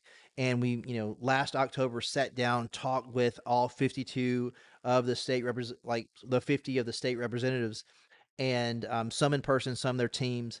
But we're advocating for this legislation, and what it's going to do is if it passes, you have to be 18 to watch anything that's sexually explicit, and you have to provide government issued ID. So pretty much the same process that you would have to go to like buy a plane ticket, Mhm. you would have to go through to access a pornographic website. And the objective is to protect kids. Right, and that's great. Average age of exposure in 2 years has dropped from 11 to 8. Mhm. 84% of kids under 15 that see porn for the first time, it was either showed to them or they discovered it accidentally. So, um, For me, it was 12. yeah. So, you know, do you think we should have the conversation sooner with kids? Like, this is like Oh, taboo, right? To a lot of parents. Like, you know, even me, probably like 5, 6 years ago, I'd be like, I would never talk to a kid about porn. But like now looking back on it, I'm like, that's probably 10 years old, 11. They have cell phones. They're calling each other. yeah, I mean, when I was young, like fifth grade, people were having girlfriends and stuff. So yeah, I'm like, listen, like, I know how I was as a boy. I know sure. how I thought. Yeah. Do you think what Well, I age do you mean, just think? well, I mean, from an age standpoint, it's like that's dependent on like kid to kid. Like, what are they exposed to? Mhm. You know, like, gosh, like you put a kid in public school, it's like now, like you gotta talk to them even sooner. Mhm. But here's the deal: it's everywhere. It's like there's pornographic material like on Twitter. Mhm. They're on like literally anything and everywhere. So what I always tell parents is that if you don't have that conversation, then you're going to have to answer two questions. Why didn't you tell me? And why are you telling me something different for that different from what I heard first? Mhm. Like, why didn't you tell me? Why is what you're telling me different than what I heard first? Because now you have to like make an argument for why I'm right. Mhm. So there's really great materials out there. So there's an organization called Protect Young Eyes, and there's this book that I've read with my kids. My oldest is 5 years old. Mhm. It's called Good Pictures, Bad Pictures. It's like, it's like these are pictures that are good. These are pictures that are bad. And what it walks through is like if you see something like that, that doesn't make you dirty. That doesn't make you bad. If you see something like that, tell me because I want to know because I want to be able to walk with you and talk with you about that. Because the reality is it's not about, well, I don't want my kids to see porn. They're going to see it. They're gonna see it, yeah. So when they see it, like don't freak out. If like you like someone like my kids came to me and like said like, "Dad, I saw this," and I'm like, "Oh my gosh," Yeah, like yeah. wilding out, like going crazy. They're never gonna tell me anything again. Because you break that trust. Yeah. So it's like if I'm like, okay, how did that make you feel? Where did you see it? Sit down and have a conversation about it. Mhm. Because like where there can be a conversation, like now like you're in control of like, what you can like where you can lead them. Mhm. So you have to have that You conversation. know, it's fun. I never had that coming from a foreign family. My mom was always working. My mom's great, by the way. Just like you have a lot of love for my mom. Never had that till this day. Never had that Oh, yeah, conversation. yeah, It's never been about anything. My mom's super conservative, but I wanna I wanna end off on something here because I know this is a huge topic. What do you define as a high value man or woman? yeah, And you know, to wrap that up, like a lot of these women that like that enter OnlyFans, porn industry, yeah, I've heard you say this, they typically age out about 30 years old. yeah, They get to a stage where they have about a third of the market availability that they have when it comes yeah, to dating, right? As you get older, naturally, more people are getting married. yeah, You're not as aggressive sexually in the way that you look, you present yourself. You're yeah, probably more reclused in the way that you don't go out to clubs. yeah, And so it puts you in this very dark position. And a lot of people on the internet will say, "Oh, a woman that has done this stuff is a low value woman." But there is a forgiveness almost to sure. men because I think it comes from this idea that it's hard, right? Well, and then there's so like just from a society perspective, it's like a guy who's promiscuous versus a girl who's promiscuous. Like there's a lot of forgiveness there. It's like if your 16-year-old son had sex with a girl, it's like some people be like, "Yeah, good for him," right? As long as you're safe. But if your daughter, your 16-year-old Yeah, all of a daughter, sudden you're who is this heartbroken. guy? Yeah, Like it's crazy. What would you have to say about okay, so when it comes to and the way that people define this is it's hard for a guy to just go out to a club. But if a guy wanted to hook up with 10 women in the month, it's yeah, not easy for the average guy. But for the average girl that's just regularly good looking, yeah, it's very easy. Sometimes like they could even do it in a day if they really were about it. So I think we favor what's hard, yeah, and that's why there's been a culture now where we forgive men for being extremely promiscuous yeah, and maybe even going down a line of being recorded. But when it comes to women, it's almost shameful. yeah, It's like, absolutely no, I would never talk to a woman that does this. yeah. What would you say about that? Are they high value? Are they low value?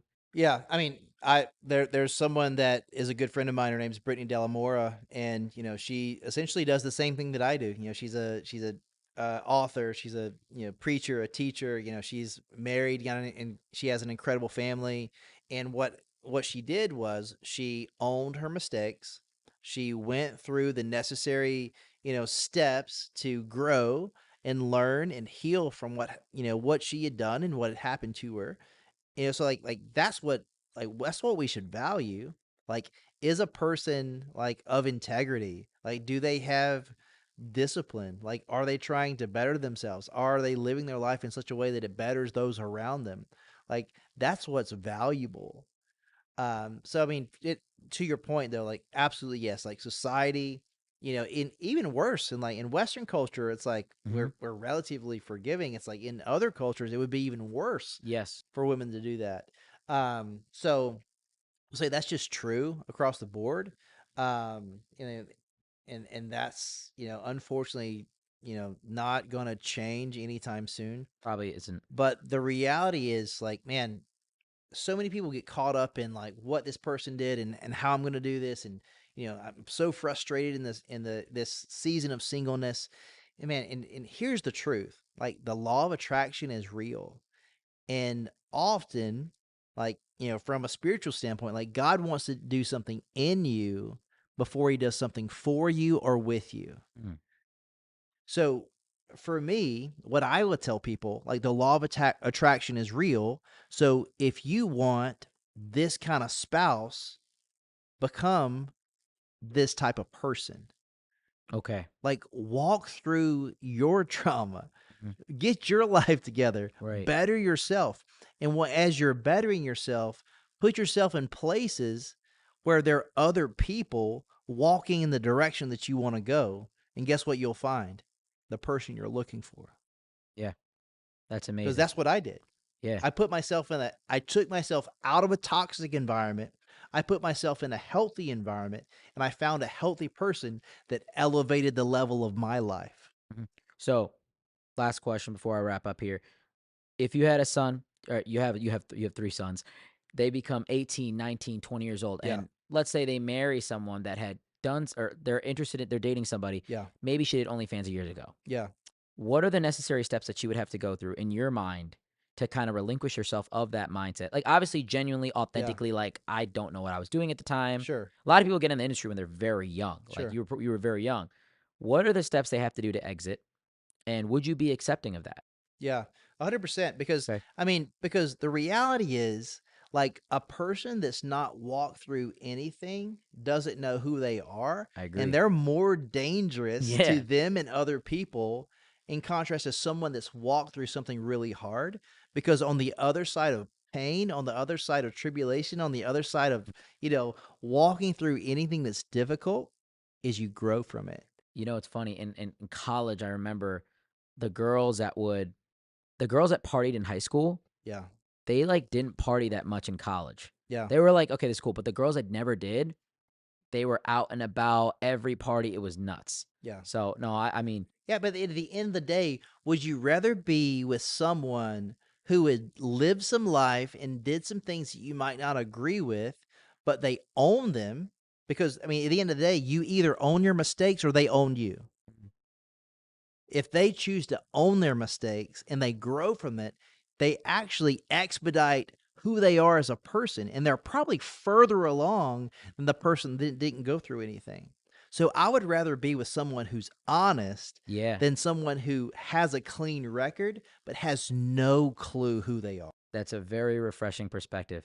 Josh, that's all I got for you. I Yeah, really man. I appreciate would just like say it's like one more thing where it's Yeah. like a lot of people ask me like how I got to where I am today, and it's like, man, find someone, like find one person that you can be real with. I call them hot conversations, honest, open, transparent. Like find someone that you can be honest, you can be open, and you can be transparent with, and extend the trust for them to like speak into your life, Mhm. because like that's how you recover from things, that's how you grow. So like you need someone in your life to have a hot conversation with. So there's this guy, his name's Andrew. He's been my mentor for a long time, and he calls me out and calls me up, man. like Checks. like yeah, like what, like, because we all need a pat on the back and a kick in the butt. You need someone to check you, hold you Yeah. accountable. Yeah. That no. And for everybody that's listening, where can we access? Okay, so you got a book coming out. Yeah. What? Tell me a little bit about that. Where can we find it? How can we get it? Yeah, so it's I think pre-order should be coming up pretty soon, but it's called Seven Lies That Will Ruin Your Life.